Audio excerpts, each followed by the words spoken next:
မနေ့ကဒီကိုကြီးဒီ Human Make It Founder ပေါ့နော် Babe Get Founder ဆိုလဲဟုတ်တယ်သူကိုယ်တိုင်လာဖွင့်ပေးသွားတာသူရဲ့နောက်ထပ်စားတောက်ဆိုင်လို့ပြောမယ်ပေါ့နော်စားတောက်ဆိုင်ချက် concept store ပုံစံမျိုးလုပ်ထားတဲ့ Curry Up ဆိုတဲ့ restaurant လည်းပါတယ်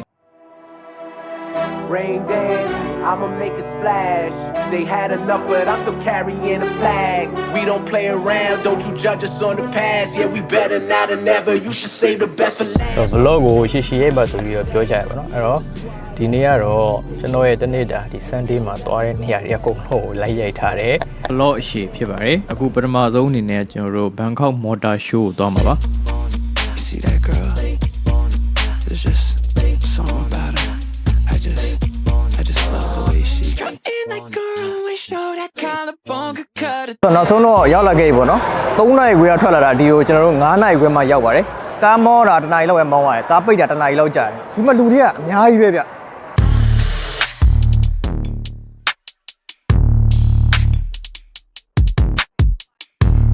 ဒီကဈေးတွေကအကုန်လုံး tax တွေရော VAT တွေရောအကုန်ပါပြီးသားပေါ့နော်ဒီမှာတော်တော်တန်နေဗျအဲ့ဒါကြောင့်လည်းဒီလောက်ထိလူအများကြီးကဒီပွဲမှာပဲလာပြီးဝယ်ကြတာထိုင်းမှာကားဝယ်ပြီးလို့ရှိရင်ဈေးကကျဖို့ပဲရှိတယ်ဆိုတာဒီမှာကားတွေအသစ်တွေရောဈေးတွေရောတယောက်တယောက်နဲ့အပြိုင်ဆိုင်တွေချနေကြတာဆိုတော့ကားတော့ရှယ်စီးရတာပေါ့နော် Honda ကတော့လူတွေအများကြီးပဲပေါ့နော်ဒီထိုင်းနိုင်ငံမှာတော့ Toyota Honda ကတော့သွားရှုပ်လို့မရဘူး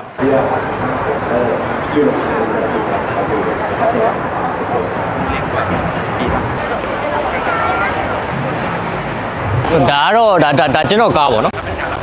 ကျွန်တော်ကားဟိုမှာသူကပတ်တန်းနဲ့2,390,000ဒီမှာတော့ပြောရရင်လူတိုင်းကကားစီးနိုင်တော့ crowd ကိုကြည့်အောင်ကားရှိုးရဲ့ crowd ကဘယ်လိုပြောရမလဲ EDM ပွဲတွေထပ်ပို့ပြီးတော့များတယ်နည်းတော့မဟုတ် crowd က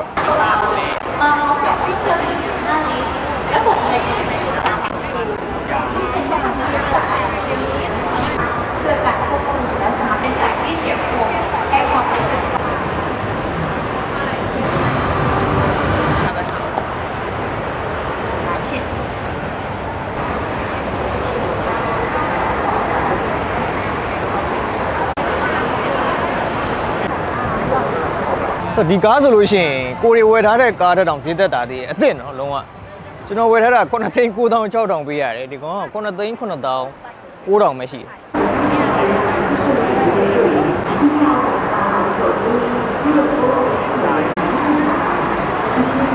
ယ်ရန်ကုန်မှာစီးတဲ့ Volvo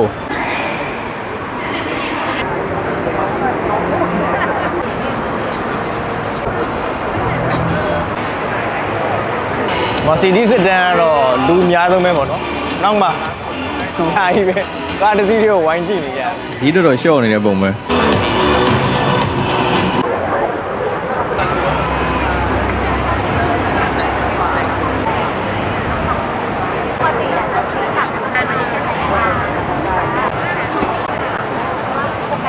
ဟို interior ရှေ့ကြီးပဲ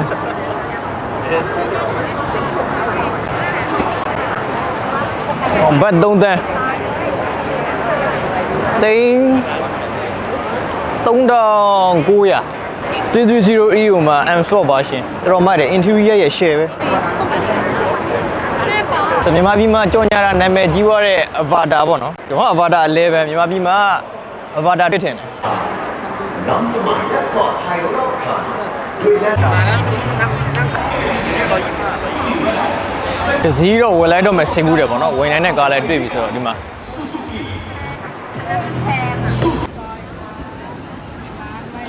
ကားကြီးတုတ်တဲ့အဝတ်ပေါ့နော်သူတို့ကလည်းအတင်းရောင်းနေရတယ်ကျွန်တော်ဝယ်မဲဆိုပြီးတော့ဒါသွားရှင်းမယ်ဆိုလဲဆိုတော့အဲ့ကောင်ဘယ်လောက်990တဲ့ဒါ990ဆိုတော့မြန်မာငွေ3,000,000ကျော်တယ်ဗျကားကြီးတုတ်တဲ့ဝတ်ကို3,000,000ကျော်ဆိုတော့အရန်ကောင်းနေ fiber ဘာညာလဲပါရင်လည်းပေါ့ပေါ့နော်ဒါပေမဲ့လည်းကားကြီးတုတ်တဲ့ဝတ်ကို3,000,000ပြီးွယ်ဖို့အတွက်ကတော့အင်အားမရှိဘူးပေါ့နော်အဲ့တော့မွေဘူးဆိုလဲဆိုတော့ချက်ချင်းလျှော့သွားတယ်400တဲ့400ဆိုတော့ဘယ်လောက်ရှိမလဲ5,000ကျော်ဖြစ်သွားတယ်ပေါ့နော်400လည်းမွေဘူးဆိုပြီးတော့ထွက်လာပြီမလွယ်ဘူးဗျမာနင်းတော့သတိထားရတယ်မနေ့ကကျွန်တော်တို့ဘန်ကောက် University မှာ collaboration video သွားရတာပေါ့နော်ရိုက်ကားတဲ့အချိန်ကနေ့လယ်1နာရီခွဲ2နာရီထိုးပြီးရိုက်ပေးတဲ့ကင်မရာသမောင်းကိုတွေရောလုံးဝလူရွတ်တောင်မပေါက်ဘူးနော်ဒါပေမဲ့လည်းဘယ်လိုဖြစ်ဖြစ်နောက်ဆုံးထွက်လာတော့လူကြိုက်များတဲ့ engagement များတဲ့ video တစ်ခုဖြစ်သွားလို့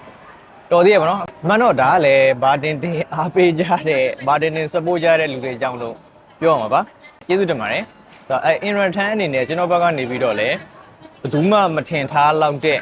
ဒီပညာရေးနဲ့ပတ်သက်တဲ့ scholarship အကြီးတစ်ခုပေးနိုင်အောင်လို့ကျွန်တော်တို့တွေဝိုင်းပြီးစီစဉ်နေကြတာ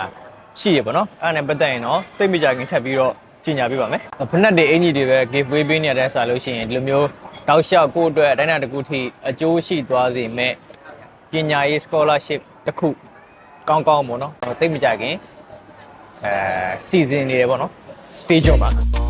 You see that girl? There's just something about her. I just love the way she. Strutting that girl, we show that collarbone could cut a damn cake. That girl right there. She's a extraterrestrial. She looking like she landed from. Oh my. Human made နဲ့ career ဆိုတဲ့လူကိုတော့စမြင်နေရတယ်။ဘန်ကောက်ဆိုင်ဟိုမနေ့ကဒီကိုကြီးဒီ human made ရဲ့ founder ပေါ့နော်။ Babe ရဲ့ founder ဆိုလဲဟုတ်တယ်။သူကိုယ်တိုင်လာဖွင့်ပေးသွားတာ။ဒီမှာကသူက human made ဆိုင်တစ်ဆိုင်နဲ့မဟုတ်သူ့ရဲ့နောက်ထပ်စားတောက်ဆိုင်လို့ပြောမယ်ပေါ့နော်။စားတောက်ဆိုင်ချက်ဒီ concept store ပုံစံမျိုးလုပ်ထားတဲ့ career ဆိုတဲ့ restaurant လည်းပါတယ်။ကျွန်တော်ဒီမှာ human made မှာယူဝင်ကြည့်မယ်ပြီးရင်တော့လည်း career မှာဝင်ပြီးတော့စားပါမယ်ခုခုဘာလို့ကြလဲတန်းစီနေရတော့မလားမသိဘူးဒုက္ခပဲဒီနေ့ထိတန်းစီနေရတော့မထင်နဲ့ပေါ့တော့မတန်းစီနေကြဒီရောက်လဲရောက်တော့မရတော့ဘူးမရတော့ပါဘူးဒီနေ့အတွက်ပြီးဆုံးသွားပြီတဲ့ဗနက်ဖြန်မှပဲပြန်လာခဲ့ပါဘူးမရတော့ဘူးနော်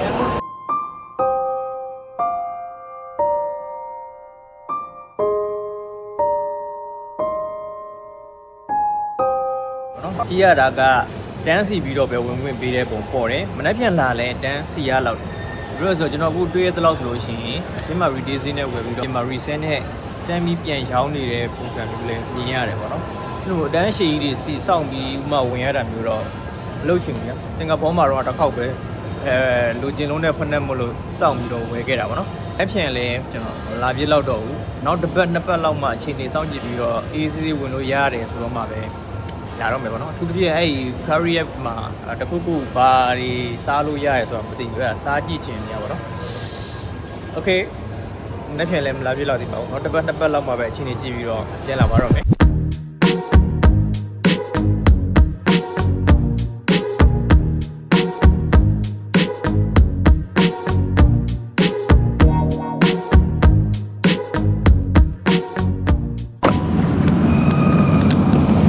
Day 2ပေါ့နော်ဒီနေ့ကတော့ဒီမှာ Queen Series Kids Center ကြီးမှာလုပ်နေတဲ့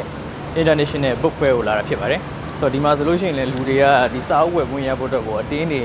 ပြေးဝင်လှုပ်ပြီးဝယ်တာတွေတောင်ရှိတယ်ပေါ့နော်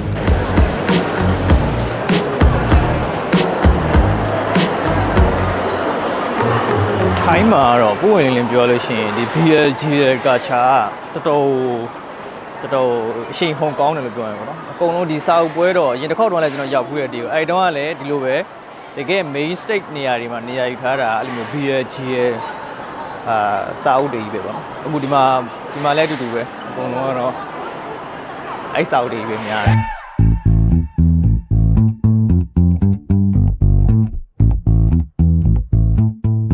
ဒီမှာစာအုပ်တွေနဲ့ပတ်သက်လို့ရှိရင်ကောင်းတာတစ်ခုရှိတယ်အဲ့ဒါဘာလဲဆိုတော့နိုင်ငံတကာမှာနာမည်ကြီးတဲ့ထော့တန်းစာအုပ်မှန်သမျှဟိုပြောရမလဲ best selling ဖြစ်တဲ့စာအုပ်မှန်သမျှထိုင်းဘာသာစကားနဲ့တန်းပြီးတော့ထွက်တာများတယ်ဥပမာပြစထွက်ကြတဲ့ကဘာသာစကားဘယ်နှမျိုးနဲ့ထွက်ပါမယ်ဆိုတဲ့အထက်မှာထိုင်းဘာသာစကားအမြဲပါနေလေးရှိတယ်ဒီမှာလည်းအဲ့စာအုပ်ဈေးကွက်ကတော်တော်ကောင်းတာဗျာလူငယ်တွေဆိုလို့ရှိရင်စာအုပ်ကိုအမျိုးမျိုးနဲ့ဖတ်တဲ့ခါကျတော့ပြောရရင်ဂျောင်းအားကောင်းတဲ့ခါကျတော့စာရေးဆရာတွေကလည်းထိုင်းဘာသာစကားနဲ့အမြဲတမ်းထုတ်ပေးတယ်တကယ်လို့ပေါ့နော်အဲ့ဘာသာစကားနဲ့မထွက်လာဘူးဆိုရင်တော့မှစာအုပ်တို့ကနာမည်အရန်ကြီးနေပြီဆိုလို့ရှိရင်သူတို့ရဲ့ဒီထိုင်းဘာသာစကားနဲ့ဘာသာပြင်ထားတဲ့စာအုပ်ကမြင်းမြန်းဆန်းဆန်းကိုထွက်တယ်ဗျာပြီးခဲ့တဲ့နှစ်ကထင်တယ်ပေါ့နော်ကျွန်တော်တို့အဲ့နိုင်ငံတကာမှာတော့တန်းဝင်နေတဲ့ best selling စာအုပ်တို့ထွက်တာမကြသေးဘူးဒါပေမဲ့အရန်နာမည်ကြီးနေတဲ့အချိန်မှာကျွန်တော်ဘန်ကောက်ကိုရောက်တဲ့အချိန်မှာအဲ့စာအုပ်ကထိုင်းလိုပါထွက်နေပြီဗျာအဲ့ကလေးကပေါ့နော်ဒါတော်တော်မိုက်တယ်ပေါ့နော်ကိုတန်းကလည်းအဲ့လိုမျိုးစာဖတ်ရတာဝါသနာပါတော့တကယ်ကောင်းတဲ့စာအုပ်မှန်သမျှကိုဘာသာစကားနဲ့ကိုဖတ်ရင်တော့အကောင်းဆုံးပဲဗျာအင်္ဂလိပ်လိုဖတ်ရတာမကောင်းတော့ဆိုတော့ကောင်းတယ်ဒါပေမဲ့ကိုရဲ့မိခင်ဘာသာစကားမဟုတ်တဲ့ခါကျတော့ဟိုစာရေးဆရာအဘောအပြည့်အဝရတယ်ဆိုပေမဲ့လည်းနည်းနည်းအင်္ဂလိပ်လိုဖတ်ရတာ heavy ဖြစ်တာတော့အမှန်ပဲကိုဘာသာစကားနဲ့ကိုဖတ်ရင်ပိုလဲမြင်မြန်တွတ်တွတ်လဲဖတ်လို့ရတယ် ပို့ပြီးတော့လဲဟိုပေါ့ဖတ်လို့ရဆိုတဲ့ vibe မျိုးပို့ပြီးတော့ရတယ်ပေါ့နော်အဲ့တော့ personally ရဆိုလို့ရှိရင်ကိုရီနိုင်ငံမှာလည်းအဲ့လိုမျိုးဘာသာပြန်နဲ့စာရေးဆရာကောင်းတွေအများကြီးလည်းရှိပါတယ်ဒါပေမဲ့အဲ့ထက်ပို့ပြီးတော့ပေါ့နော်များများဖြစ်ပြီးတော့နိုင်ငံတကာစာအုပ်ကောင်းမှန်သမျှနိုင်ငံတကာမှာနာမည်ကြီးနေပြီဆိုတာနဲ့ချက်ချင်းကိုယ့်ဘာသာစကားနဲ့ဖတ်လို့ရတယ်ဆိုတဲ့ပုံစံမျိုးဖြစ်လာစေခြင်းတယ်ပေါ့